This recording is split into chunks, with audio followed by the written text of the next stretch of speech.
تاکہ اطمینان ہو جائے۔ ہر بار 100 اونٹوں ہی کا قرعہ نکلا۔ اب انہیں اطمینان ہو گیا کہ یہی اللہ کو منظور ہے۔ زمزم کے کنویں کی ملکیت حاصل کرنے کے علاوہ عبد المطلب کی زندگی کا دوسرا اہم واقعہ ابرہہ کا بیت اللہ پر حملہ ہے۔ تاریخ میں اس کو واقعہ فیل کے نام سے یاد کیا جاتا ہے۔ ابرہہ ایک عیسائی سردار تھا۔ شاہ حبشہ نجاشی کی طرف سے یمن کا حاکم تھا۔ اس نے دیکھا کہ اہل عرب حج کے لیے مکہ مکرمہ جاتے ہیں اور خانہ کعبہ کا طواف کرتے ہیں، تو اس نے عیسائی مذہب کے نام پر یمن کے شہر صنعاء میں ایک عالیشان گرجا بنوایا۔ عرب میں اس گرجا کی خبر مشہور ہو گئی۔ قبیلہ کنانہ کا ایک آدمی وہاں گیا اور گرجا میں گندگی پھیلا کر بھاگ آیا۔ ابرہہ نے غصے میں آ کر قسم کھائی کہ کعبے کو ڈھا کر دم لے گا۔ چنانچہ وہ ایک لشکر جرار لے کر مکہ مکرمہ کی طرف روانہ ہوا۔ راستے میں عرب کے جس قبیلے نے بھی مزاحمت کی، ابرہہ نے اسے تہہ تیغ کر ڈالا، یہاں تک کہ وہ مکہ معظمہ کے قریب پہنچ گیا۔ وہاں کے لوگوں کو اپنے ارادے سے خبردار کرنے کے لیے اس نے اہل مکہ کے جانور پکڑ لیے۔ ان جانوروں میں عبد المطلب کے 200 اونٹ بھی تھے۔ عبد المطلب کو ابرہہ کی چڑھائی کی خبر ملی تو وہ خانہ کعبہ کی دیواروں سے لپٹ گئے اور رو پڑے۔ اللہ سے اپنے گھر کی حفاظت کی دعا کی۔ قریش کے چند سرداروں کو لے کر ابرہہ سے ملنے کے لیے گئے اور اس سے اپنے اونٹوں کی واپسی کا مطالبہ کیا۔ ابرہہ ان کی بات سن کر حیران ہوا اور بولا، تم نے اپنے اونٹوں کی واپسی کی تو بات کی، کعبے کے متعلق ایک لفظ بھی نہیں کہا۔ میں تو یہاں کعبے کو ڈھانے کے لیے آیا ہوں۔ عبد المطلب نے جواب دیا، اونٹ میری ملکیت ہیں، اس لیے ان کی رہائی کے لیے چلا آیا۔ کعبے کا مالک اللہ ہے جو اپنے گھر کو بچانے کی پوری طاقت رکھتا ہے۔ ابرہہ نے ان اونٹوں کی واپسی کا حکم دے دیا۔ یہ اپنے اونٹ لے کر مکہ معظمہ واپس آ گئے۔ 60-70 ہزار کا لشکر تھا اور اس میں 9 یا 13 ہاتھی تھے۔ اس لشکر نے آخر مکے پر چڑھائی کی۔ لشکر مکے کے نزدیک پہنچا تو محمود نامی ہاتھی نے مکے میں داخل ہونے سے انکار کر دیا اور وہیں بیٹھ گیا۔ ایسے میں اچانک باہر قلزم کی طرف سے پرندوں کا ٹڈی دل نظر آیا۔ ان کے پنجوں اور چونچوں میں کنکریاں تھیں۔ جن سپاہیوں پر وہ کنکریاں پڑتی ان کے اعضاء کٹنا شروع ہو جاتے۔ ان کنکریوں کے گرنے سے ابرہہ کی فوج اور ہاتھیوں کا جو حشر ہوا وہ بلا شبہ تاریخ عالم کا ایک نہایت حیرت ناک باب ہے۔ خود ابرہہ مشکل سے گرتا پڑتا صنعاء تک پہنچا اور نہایت دردناک عذاب میں گرفتار ہو کر یمن میں مرا۔ عربوں کے ہاں اس سال کو عام الفیل کہتے ہیں۔ ایک مدت تک یہی تقویمی سال شمار ہوتا رہا۔ قرآن کریم میں یہ واقعہ سورہ فیل میں بیان ہوا۔ بسم اللہ الرحمن الرحیم ألم تر كيف فعل ربك بأصحاب الفيل ألم يجعل كيدهم في تضليل وأرسل عليهم طيرا أبابيل ترميهم بحجارة من سجيل فجعلهم كعصف مأكول۔ کیا تم نے نہیں دیکھا تمہارے پروردگار نے ہاتھی والوں کے ساتھ کیا سلوک کیا؟ کیا اس نے ان کی تدبیر کو اکارت نہیں کر دیا اور ان پر پرندوں کے جھنڈ بھیج دیے جو ان پر پکی ہوئی مٹی کے پتھر پھینک رہے تھے، پھر ان کا یہ حال کر دیا جیسے جانوروں کا کھایا ہوا بھوسا۔ واقعہ فیل کے 50-55 دن بعد عبد المطلب کعبے کا طواف کر رہے تھے کہ انہیں پوتے کی ولادت کی خوشخبری ملی۔ 75 سالہ دادا بہت خوش ہوئے۔ نبی کریم صلی اللہ علیہ وسلم ان کے پیارے فرزند جناب عبداللہ کی یادگار تھے، جن کی زندگی 100 اونٹوں کی قربانی دے کر بچائی گئی تھی، لیکن پھر اچانک وہ فوت ہو گئے۔ ان کی وفات سے بوڑھے باپ کو جو صدمہ پہنچا تھا، پوتے کی ولادت سے ایک حد تک وہ کم ہو گیا۔ عبداللہ کی والدہ یعنی نبی صلی اللہ علیہ وسلم کی دادی کا نام فاطمہ بنت عمر تھا۔ عبداللہ کے 2 سگے بھائی زبیر اور ابو طالب تھے۔ بی بی آمنہ سے نکاح کے بعد عبداللہ نے رواج کے مطابق 3 دن تک سسرال میں قیام کیا۔ اس کے بعد تجارت کی غرض سے شام چلے گئے۔ واپسی پر یثرب یعنی مدینہ منورہ میں ٹھہرے تاکہ اپنے والد کے حکم کے مطابق کھجوروں کا سودا کریں۔ مدینہ منورہ ہی میں قیام کے دوران وہ بیمار ہو گئے۔ آپ کی بیماری کی خبر مکہ پہنچی تو عبد المطلب نے فوراً اپنے بڑے بیٹے حارث کو عبداللہ کی خبر گیری کے لیے مدینہ روانہ کیا۔ حارث مدینہ پہنچے تو معلوم ہوا 1 ماہ بیمار رہنے کے بعد عبداللہ انتقال کر گئے ہیں۔ انتقال کے وقت انہوں نے 5 اونٹ، چند بکریاں اور 1 باندی چھوڑی، جس کی کنیت ام ایمن اور نام برکت تھا۔ عبداللہ کا انتقال اپنے پیغمبر بیٹے کی ولادت سے چند ماہ پہلے ہی ہو گیا تھا۔ گویا آپ صلی اللہ علیہ وسلم شکم مادر ہی میں یتیم ہو گئے تھے۔ آپ کی والدہ سیدہ آمنہ طہارت نفس، شرافت، عزت، عفت، عصمت اور پاک بازی میں بے مثال تھی۔ اپنی قوم میں سیدۃ النساء کے لقب سے مشہور تھیں۔ ددھیال اور ننہیال دونوں کے اعتبار سے آپ عرب کے بہترین قبیلے اور بہترین قوم میں سے تھیں۔ ولادت باسعادت کے بعد 3-4 دن تک آپ کی والدہ نے آپ کو دودھ پلایا۔ پھر آپ کے چچا ابو لہب کی آزاد کردہ کنیز سویبہ نے اور پھر حلیمہ سعدیہ نے دودھ پلایا۔ اکثر سیرت نگاروں نے کنیز کا نام صوبیہ ہی لکھا ہے، لیکن دراصل اس کا نام سویبہ تھا۔ جس طرح صحیح بخاری اور سیرت نگاری کے عالمی مقابلے میں اول آنے والی سیرت نبوی پر مستند کتاب الرحیق المختوم میں مذکور ہے۔ دودھ پلانے کی ذمہ داری ماہ ربیع الاول 52 قبل ہجری یعنی اپریل 571 عیسوی میں سونپی گئی۔ اس زمانے میں عرب میں یہ دستور تھا، جو آج کے دور میں بھی باقی ہے، کہ نوزائیدہ بچوں کو دودھ پلانے کے لیے شرفاء ابتدا ہی سے دیہات میں بھیج دیا کرتے تھے، تاکہ دیہات کی صاف ستھری اور کھلی آب و ہوا میں ان کی پرورش ہو سکے، زبان اہل عرب جیسی فصیح ہو جائے اور اہل عرب کی دیگر خصوصیات اوائل عمر ہی سے بچوں میں راسخ ہو جائیں۔ اس دستور کے مطابق سال میں 2 مرتبہ بنی سعد کی عورتیں شیرخوار بچوں کی تلاش میں آیا کرتی تھیں۔ چنانچہ آپ کی پیدائش کے 8 دن بعد انہی عورتوں کے ساتھ حلیمہ سعدیہ بھی تشریف لائیں۔ دوسری عورتوں کو تو مکہ مکرمہ کے کھاتے پیتے گھرانوں کے بچے دودھ پلانے کے لیے مل گئے، لیکن حلیمہ سعدیہ خالی ہاتھ رہ گئیں۔ نبی کریم صلی اللہ علیہ وسلم چونکہ یتیم تھے، اس لیے انعام و اکرام کی امید کم تھی، اس لیے کسی عورت نے ان کے گھر کی طرف توجہ نہ کی۔ آخر جب روانگی کا وقت آیا تو حلیمہ کو خالی ہاتھ جانا بہت ناگوار گزرا، اور اللہ تعالی کی طرف سے ان کا دل اس یتیم بچے کی طرف کھچنے لگا۔ چنانچہ انہوں نے اپنے شوہر حارث سے جا کر کہا، اللہ کی قسم مجھے یہ اچھا نہیں لگتا کہ میری ساری سہیلیاں تو بچے لے کر جائیں اور میں اکیلی کوئی بچہ لیے بغیر جاؤں، میں جا کر اس یتیم بچے ہی کو لے لیتی ہوں۔ شوہر نے یہ سن کر کہا، کوئی حرج نہیں، ممکن ہے اللہ ہمارے لیے اسی میں برکت عطا کر دے۔ اس کے بعد انہوں نے جا کر بچے کو لے لیا۔ قافلہ روانہ ہوا، سب سوار ہو کر چل پڑے۔ حلیمہ سعدیہ بھی آپ کو لے کر چلیں۔ حلیمہ کی اونٹنی دبلی پتلی، دیکھنے میں مریل اور چلنے میں سب سے سست رفتار تھی، لیکن جو ہی حلیمہ سعدیہ آپ کو لے کر اس پر سوار ہوئیں، یکا یک وہ برق رفتار ہو گئی۔ باقی عورتوں نے اس منظر کو حیرت سے دیکھا کہ حلیمہ سعدیہ کی مریل اونٹنی ان کی طاقتور اور تیز رفتار اونٹنیوں سے آگے نکلی جا رہی تھی، اور پھر وہ ان سب کو پیچھے چھوڑ گئی۔ یہ تبدیلی دوسری عورتوں کے لیے کسی معجزے سے کم نہیں تھی۔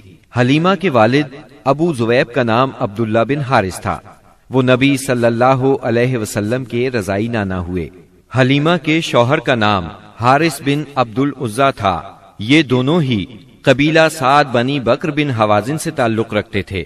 اسی طرح حارث کے بچے آپ کے رضائی بھائی بہن ہوئے۔ جب تک آپ صلی اللہ علیہ وسلم حلیمہ سعدیہ کے گھر رہے، ان کا گھر برکتوں سے مالا مال رہا۔ حلیمہ بیان کرتی ہیں کہ وہ جب آئی تھیں تو قحط سالی کا دور تھا۔ ان کے پاس ایک گدھی تھی جو اس قدر دبلی پتلی اور مریل تھی کہ پورے قافلے میں سب سے سست اور مریل چال چلتی تھی۔ ایک اونٹنی بھی تھی، مگر وہ قطرہ دودھ کا نہیں دیتی تھی۔ حلیمہ کا اپنا بچہ بھوک سے بے قرار ہو کر بلکتا رہتا تھا۔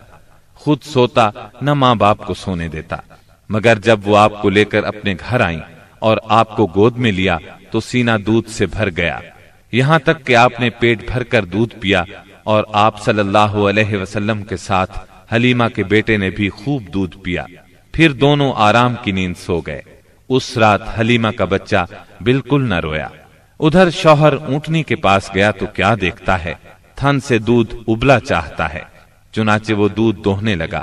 اس نے اس قدر دودھ دوہا کہ گھر کے سب برتن بھر گئے۔ دونوں نے خوب دودھ پیا اور آرام کی نیند سو گئے۔ حلیمہ سعدیہ کا گھرانہ سب سے زیادہ قحط زدہ تھا، لیکن مکے سے واپسی کے بعد ان کی یہ حالت ہوئی کہ جب بکریاں چر کر گھر واپس آئیں تو ان کی کوکھیں نکلی ہوئی تھیں اور تھن دودھ سے لبریز تھے۔ اب گھر والے خوب دودھ پینے لگے، جبکہ قحط کی وجہ سے دوسرے گھرانوں کو دودھ بالکل نہیں ملتا تھا۔ یوں اس گھرانے کو مسلسل خیر و برکت نصیب ہوئی۔ حلیمہ کا دستور تھا کہ وہ ہر 6 ماہ بعد آپ کو مکے لاتی، والدہ اور خاندان کے لوگوں سے ملاتی اور پھر اپنے دیار بنی سعد واپس لے جاتی۔ جب مدت رضاعت پوری ہو گئی تو دودھ چھڑا کر آپ کی والدہ کے پاس لائیں۔ اب تک وہ آپ کی وجہ سے خیر و برکت دیکھ چکی تھی، اس وجہ سے چاہتی تھی کہ آپ کو ابھی ان کے پاس ہی رہنے دیا جائے۔ چنانچہ انہوں نے آپ کی والدہ سے کہا، کیوں نہ آپ بچے کو ابھی میرے پاس ہی رہنے دیں تاکہ یہ اور مضبوط ہو جائے، مجھے مکے کی وبا سے ڈر لگتا ہے۔ والدہ اس پر راضی ہو گئیں اور حلیمہ آپ کو لے کر خوش خوش اپنے گھر آ گئیں۔ اس طرح آپ قریباً 2 برس تک وہیں رہے۔ پھر آپ کے سینہ مبارک کو چاک کرنے کا واقعہ پیش آیا۔ اس واقعے سے خوفزدہ ہو کر حلیمہ اور ان کے شوہر نے آپ کو آپ کی والدہ آمنہ کے حوالے کر دیا۔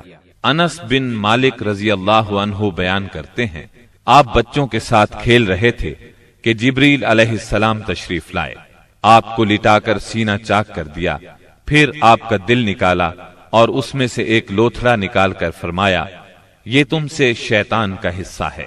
پھر دل کو سونے کے تشت میں زمزم کے پانی سے دھویا اور واپس سینہ مبارک میں رکھ دیا۔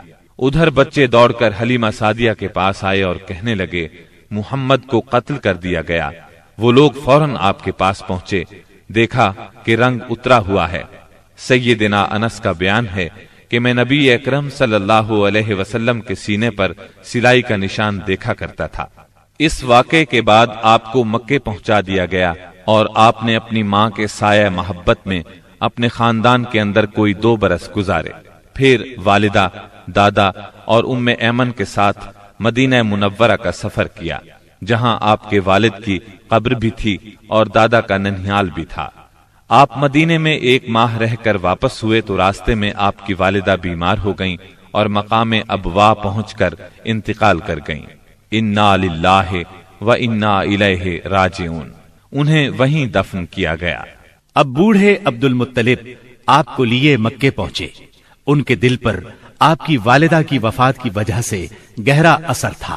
آپ کے لیے ان کے دل میں ایسی محبت پیدا ہوئی کہ خود ان کے اپنے بیٹوں کے لیے ویسی محبت نہ تھی۔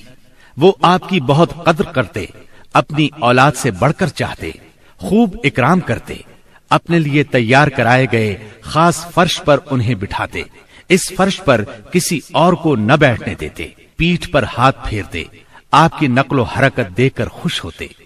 انہیں یقین تھا کہ مستقبل میں آپ کی نرالی شان ہونے والی ہے، لیکن ابھی آپ کی عمر 8 برس 2 مہینے کی ہوئی تھی کہ عبد المطلب بھی انتقال کر گئے۔ اب آپ کے چچا ابو طالب نے آپ کی کفالت کا بیڑا اٹھایا۔ یہ آپ کے والد کے سگے بھائی تھے، انہوں نے بھی آپ سے خاص رحمت اور شفقت برتی۔ وہ مالدار تو نہ تھے، لیکن آپ کی کفالت کے بعد اللہ تعالیٰ نے ان کے تھوڑے سے مال میں اس قدر برکت دی کہ ایک آدمی کا کھانا پورے کنبے کے لیے کافی ہو جاتا تھا۔ خود آپ بھی صبر و قناعت کا نمونہ تھے، جو ملتا اسی پر قناعت فرماتے۔ جب آپ کی عمر 12 برس اور کہا جاتا ہے کہ مزید 2 ماہ اور 10 دن ہوئی تو آپ کے چچا ابو طالب نے تجارت کے لیے ملک شام جانے کا ارادہ کیا۔ آپ کو ان کی جدائی بہت گراں گزری۔ ابو طالب خود بھی متاثر ہوئے، لہٰذا آپ کو اپنے ساتھ لے لیا۔ قافلہ ملک شام کی حدود میں پہنچا تو شہر بسرا کے قریب پڑاؤ کیا۔ بحیرہ نامی عیسائیوں کا ایک راہب اپنے گرجے سے نکل کر ان کے پاس آیا اور قافلے کے درمیان سے گزر کر نبی صلی اللہ علیہ وسلم کے پاس پہنچا۔ پھر آپ کا ہاتھ پکڑ کر بولا، یہ دنیا کے سردار ہیں، پروردگار عالم کے رسول ہیں، اللہ انہیں رحمت عالم بنا کر بھیجے گا۔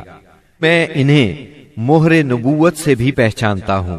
یہ کندھے کے نیچے نرم ہڈی کے پاس سیب کی طرح ہے، اور ہم اس کا ذکر اپنی کتابوں میں بھی پاتے ہیں۔ پھر اس نے قافلے کی دعوت کی اور ابو طالب سے کہا، انہیں یہاں سے واپس بھیج دیں، ملک شام نہ لے جائیں، کیونکہ انہیں یہودیوں سے خطرہ ہے۔ اس پر ابو طالب نے غلاموں کے ہمراہ آپ کو مکے بھیج دیا۔ جب آپ کی عمر 15 برس ہوئی تو ذیقات کے مہینے میں اوکاس کے بازار میں ایک لڑائی ہوئی۔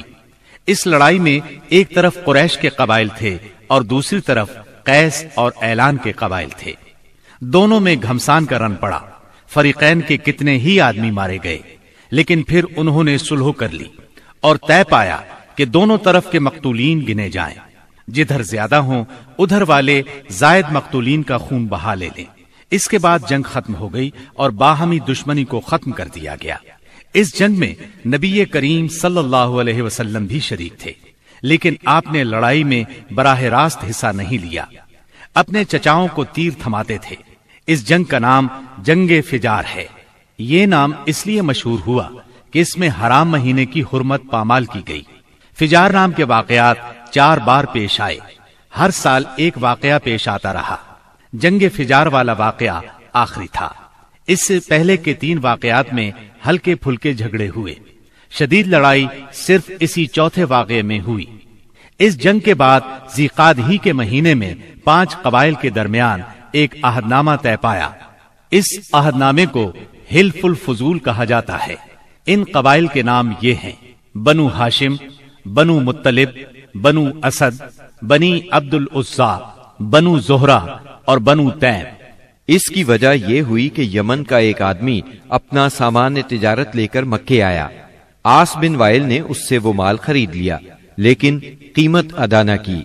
اس نے بنو عبد الدار، بنو مخزوم، بنو سہم اور بنو عدی سے فریاد کی، لیکن انہوں نے کوئی توجہ نہ دی۔ چنانچہ اس نے ابو قبیس کے پہاڑ پر چڑھ کر چند اشعار پڑھے، جن میں اپنی مظلومیت کا نقشہ کھینچا اور آواز لگائی کہ کوئی تو اس کا حق دلانے کے لیے اس کی مدد کرے۔ اس پر زبیر بن عبد المطلب نے دوڑ دھوپ کی، لہذا اس قبیلے کے افراد بنو تیم کے سردار عبداللہ بن جدعان کے گھر میں جمع ہوئے اور آپس میں عہد و پیمان کیا کہ مکے میں جو بھی مظلوم نظر آئے، خواہ مکے کا رہنے والا ہو یا کسی اور جگہ کا، یہ سب اس کی حمایت میں اٹھ کھڑے ہوں گے۔ انہوں نے عاص بن وائل سے بھی اس کا حق لے کر اس کے حوالے کیا۔ اس عہد و پیمان میں آپ بھی اپنے چچاؤں کے ساتھ تھے۔ نبوت سے سرفراز ہونے کے بعد آپ فرمایا کرتے تھے، میں عبداللہ بن جدعان کے مکان پر ایک ایسے معاہدے میں شریک ہوا کہ مجھے اس کے بدلے سرخ اونٹ بھی پسند نہیں، اور اگر میں اس کے لیے اسلام کے دور میں بلایا جاتا تو ضرور جاتا۔ نبی اکرم صلی اللہ علیہ وسلم یتیم پیدا ہوئے اور اپنے دادا پھر چچا کی کفالت میں رہے۔ والد سے وراثت میں جو کچھ ملا تھا اس سے کچھ نہیں ہو سکتا تھا۔ چنانچہ جو ہی آپ ہلکے پھلکے کام کرنے کے لائق ہوئے، اپنے رضائی بھائیوں کے ساتھ دیار بنی سعد میں بکریاں چرانے لگے۔ پھر جب مکہ معظمہ آئے تو وہاں بھی چند قیرات کے عوض اہل مکہ کی بکریاں چرائیں۔ قیرات 1 دینار کا 20واں یا 24واں حصہ ہوتا ہے، جس کی قیمت اس زمانے میں بمشکل 80-90 روپے سمجھ لیں۔ کم عمری میں بکریاں چرانا انبیاء کی سنت ہے۔ ایک بار عہد نبوت میں آپ نے فرمایا، کوئی بھی نبی نہیں گزرا مگر اس نے بکریاں ضرور چرائیں۔ پھر جب آپ جوان ہو گئے تو تجارت شروع کی۔ بعض روایات کی روح سے آپ صائب بن ابی صائب کے ساتھ مل کر تجارت کرتے تھے۔ آپ تجارت میں بہترین ساتھی تھے، لین دین کے معاملے میں لڑتے جھگڑتے تھے، نہ بحث کرتے تھے۔ تمام معاملات میں آپ حد درجے امانت دار، سچے اور پرہیزگار مشہور تھے۔ زندگی کے سبھی میدانوں میں آپ کا یہی طریقہ تھا۔ اسی بنا پر آپ کا لقب ہی امین مشہور ہو گیا تھا۔ ان تمام وجوہات کی بنا پر آپ کی شہرت سن کر سیدہ خدیجہ نے آپ کو تجارت کے لیے اپنے مال کی پیشکش کی۔ وہ عزت اور مال دونوں لحاظ سے قریش کی ایک معزز خاتون تھی، لوگوں کو اجرت دے کر اپنا مال تجارت کے لیے بھیجا کرتی تھی۔ اس پیشکش کے ساتھ انہوں نے یہ بھی کہا کہ وہ آپ کو سب سے اچھی اجرت دیں گی۔ چنانچہ آپ نے ان کے غلام میسرہ کے ساتھ شام کا سفر کیا، وہاں خرید و فروخت کی۔ اس خرید و فروخت میں بہت زیادہ نفع ہوا، اس قدر برکت ہوئی کہ پہلے کبھی اتنا منافع نہیں ہوا تھا۔ شام سے آپ مکہ واپس آئے اور سیدہ کی امانت انہیں سونپی۔ سیدہ خدیجہ نے امانت اور برکت کا یہ حال دیکھا تو حیرت زدہ رہ گئیں۔ ادھر میسرہ نے بھی آپ کی باتیں انہیں بتائیں۔ تب سیدہ نے محسوس کر لیا کہ انہیں ان کی مراد مل گئی ہے، چنانچہ انہوں نے آپ سے اپنی سہیلی کے ذریعے سے شادی کی خواہش ظاہر کی۔ انہوں نے سیدہ خدیجہ کے چچا عمرو بن اسد کو پیغام بھیجا۔ اس طرح بات طے ہوئی۔ نکاح کا خطبہ ابو طالب نے پڑھا، اس میں اللہ کی حمد و ثنا کی، پھر آپ کے فضل و شرف کا ذکر کیا، اس کے بعد ایجاب و قبول کے الفاظ کہے اور مہر بیان کیا۔ یہ ملک شام کے سفر سے واپسی کے 2 مہینے اور چند دن بعد کی بات ہے۔ اس وقت آپ کی عمر 25 سال تھی اور سیدہ خدیجہ کی عمر 40 سال تھی۔ سیدہ خدیجہ کی شادی پہلے عتیق بن عائز مخزومی سے ہوئی تھی، وہ انتقال کر گیا تو ابو حالہ تیمی سے ہوئی، اس سے ایک بچہ بھی ہوا، مگر پھر ابو حالہ بھی فوت ہو گیا۔ اس کے بعد بڑے بڑے سرداران قریش نے شادی کا پیغام دیا، مگر سیدہ خدیجہ راضی نہ ہوئیں، یہاں تک کہ اللہ تعالی نے انہیں آپ کی طرف مائل کر دیا، اور اس طرح سیدہ کو آپ صلی اللہ علیہ وسلم کی زوجیت کا شرف حاصل ہوا۔ سیدہ خدیجہ نبی صلی اللہ علیہ وسلم کی پہلی بیوی تھی۔ ان کے جیتے جی آپ نے کسی اور سے شادی نہ کی۔ آپ کی تمام اولاد بھی انہی سے ہوئی، صرف ابراہیم ماریا قبطیہ سے ہوئے۔ آپ کی اولاد کے نام یہ ہیں: پہلے قاسم پیدا ہوئے، پھر زینب، پھر رقیہ، پھر ام کلثوم، پھر فاطمہ، پھر عبداللہ۔ بعض مورخوں نے تعداد اولاد اور اولاد کی ترتیب اس سے مختلف بھی لکھی ہے۔ آپ صلی اللہ علیہ وسلم کے تمام لڑکے بچپن میں فوت ہو گئے، البتہ تمام بچیوں نے عہد نبوت کو پایا، اسلام لائیں اور ہجرت بھی کی، اور سب کی سب آپ کی زندگی ہی میں انتقال کر گئی۔ صرف سیدہ فاطمہ آپ کے 6 ماہ بعد فوت ہوئی۔ آپ کی عمر کا 35واں سال تھا کہ ایک زوردار سیلاب آیا، اس سے خانہ کعبہ کی دیواریں پھٹ گئیں۔ ایک بار پہلے آگ بھی لگی تھی، اس لیے آگ کی وجہ سے دیواریں کمزور ہو چکی تھیں۔ اب قریش نے فیصلہ کیا کہ خانہ کعبہ کی نئے سرے سے تعمیر کی جائے۔ اس موقع پر انہوں نے فیصلہ کیا کہ اس تعمیر میں صرف حلال مال ہی خرچ کریں گے، چنانچہ رنڈی کی اجرت، سود کی دولت اور کسی کا ناحق لیا ہوا مال اس میں استعمال نہیں کریں گے۔ انہیں خانہ کعبہ گراتے ہوئے ڈر بھی لگ رہا تھا کہ کہیں اللہ کا عذاب نہ ٹوٹ پڑے۔ آخر کار ولید بن مغیرہ نے یہ کہہ کر ڈھانا شروع کر دیا کہ اللہ مصلحین کو ہلاک نہیں کرتا۔ جب لوگوں نے دیکھا کہ اسے کچھ نہیں ہوا تو وہ بھی اس کام میں شریک ہو گئے اور سیدنا ابراہیم علیہ السلام والی بنیاد تک خانہ کعبہ گرا ڈالا۔ اس کے بعد تعمیر شروع کی۔ تعمیر کے لیے ہر قبیلے کا الگ الگ حصہ مقرر تھا۔ معززین اپنے کاندھوں پر پتھر لاتے اور ڈھیر لگاتے۔ نبی کریم صلی اللہ علیہ وسلم اور آپ کے چچا عباس بھی پتھر ڈھو رہے تھے۔ تعمیر کا کام باقوم نامی ایک رومی معمار کر رہا تھا۔ مال چونکہ اس قدر جمع نہ ہو سکا تھا کہ سیدنا ابراہیم علیہ السلام والی بنیادوں پر تعمیر مکمل کی جا سکتی، اس لیے شمال کی طرف سے قریباً 6 ہاتھ چھوڑ کر اس پر ایک چھوٹی سی دیوار اٹھا دی گئی تاکہ علامت باقی رہے کہ یہ بھی خانہ کعبہ کا حصہ ہے۔ اس کو ہجر اور حتیم کہتے ہیں۔ جب دیوار حجر اسود تک اٹھ گئی تو ہر سردار نے چاہا حجر اسود کو اس کی جگہ رکھنے کا شرف اسے حاصل ہو۔ اس پر سخت جھگڑا اٹھ کھڑا ہوا جو 4-5 روز تک جاری رہا۔ کسی طرح فیصلہ نہ ہو پایا کہ حجر اسود کون رکھے گا، اور قریب تھا کہ حرم میں خون ریزی ہو جائے، لیکن ابو امیہ کی ایک تجویز سب نے منظور کر لی۔ ابو امیہ سب سے زیادہ عمر رسیدہ تھا۔ اس نے کہا، میری تجویز یہ ہے کہ کل صبح مسجد حرام کے دروازے سے جو شخص سب سے پہلے داخل ہو اس سے فیصلہ کرا لیا جائے، یعنی وہ جس کے حق میں فیصلہ دے دے حجر اسود وہی اس کی جگہ پر رکھے گا۔ دوسرے دن صبح سویرے جو شخص سب سے پہلے داخل ہوا وہ نبی اکرم صلی اللہ علیہ وسلم تھے۔ قریش آپ کو دیکھتے ہی بول پڑے، هذا الامین رضینا هذا محمد، یہ تو محمد ہیں جو کہ امین ہیں، ہم ان سے راضی ہیں۔ پھر آپ ان کے نزدیک پہنچے تو آپ کو تفصیل سنائی گئی۔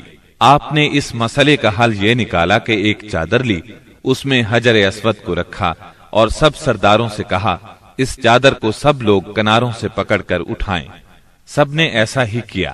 جب چادر حجر اسود کی جگہ پہنچ گئی تو آپ نے اپنے مبارک ہاتھوں سے حجر اسود کو اس کی جگہ پر رکھ دیا۔ یہ اس قدر عمدہ فیصلہ تھا کہ سب خوش ہو گئے۔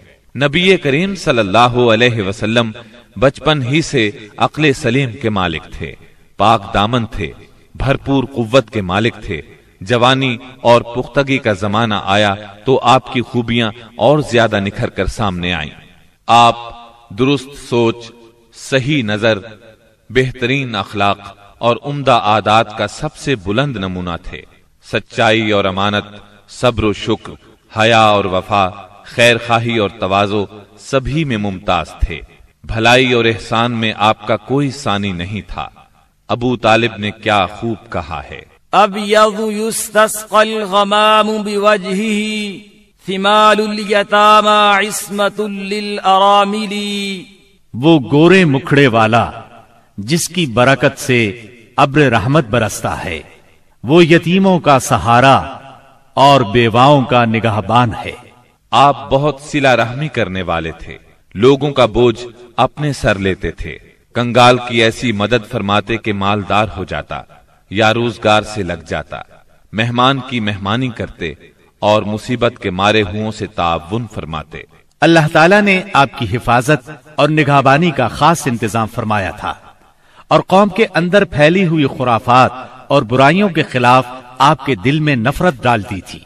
چنانچہ آپ بتوں کی عید پر حاضر ہوتے، نہ شرک کے میلوں میں جاتے اور نہ آپ آستانوں یا غیر اللہ کے نام پر ذبح کیا ہوا جانور کھاتے، نہ بتوں ہی کو چھوتے اور نہ ان سے تقرب حاصل کرتے تھے۔ لات اور عزا کی قسم تو سننا بھی گوارا نہ فرماتے۔ شراب نوشی اور کھیل کود کی مجلسوں سے آپ انتہائی دور تھے۔ ایسی کسی مجلس میں آپ نے کبھی شرکت نہ فرمائی جبکہ یہی مجلس جوانوں کی تفریح اور دوستوں سے ملاقات کے مقامات تھی۔ اللہ نے آپ کو خلوت پسندی عطا فرمائی تھی۔ عربوں کی جہالت اور گناہ آلود زندگی نے آپ کو افسردہ اور غمگین بنا دیا تھا۔ آپ اپنے اطراف میں پھیلی ہوئی انسانی اجتماعی زندگی کا مشاہدہ فرماتے تو آپ کو یہ محسوس کر کے دکھ ہوتا کہ ایک اللہ کی عبادت کا تصور دینے والے دین کو وہ لوگ بالکل بھول چکے تھے، اس دین کو جو ان کے جد امجد سیدنا ابراہیم علیہ السلام کا دین تھا، اسے بالکل فراموش کر چکے تھے۔ وہ اپنے ہاتھوں سے کعبے کی تعمیر نو بڑے احترام سے کرتے تھے، لیکن خانہ کعبہ میں بت رکھ کر ان کی پوجا کرتے تھے۔ یہ شرک نہیں تو اور کیا ہے؟ منافقت اور کہتے کس کو ہیں؟ جوا، شراب نوشی، بت پرستی اور بے حیائی معاشرے کا جز بن چکی ہے۔ اللہ تعالیٰ کی وحدانیت کا تصور تو پایا جاتا ہے، مگر اس تصور کو بت پرستی کے ذوق اور شوق نے بہت دھندلا کر دیا ہے۔ بتوں کی شکل میں اپنے معبود گھڑ لیے ہیں۔ ہر قبیلے اور ہر خاندان کا ایک پسندیدہ بت ہے اور کعبے میں 360 بت رکھے ہوئے ہیں۔ بت پرستی کے شوق کا یہ عالم ہے کہ قریش سفر میں جاتے ہیں تو ستو کے بت بنا لیتے ہیں اور جب ضرورت پڑتی ہے تو اپنے معبودوں کو گھول کر پی لیتے ہیں۔ قریش کے معاشرے اور عرب کے ماحول میں عورت بیچاری کی حالت اس قدر پست، ذلیل اور ردی ہے کہ وہ اونٹوں، بکریوں اور غلے کی طرح تجارت کی چیز بن چکی ہے۔ شادیوں پر کوئی پابندی، کوئی روک نہیں۔ ایک مرد جتنی عورتوں سے چاہے شادی کر سکتا ہے اور دوسری طرف عورت بھی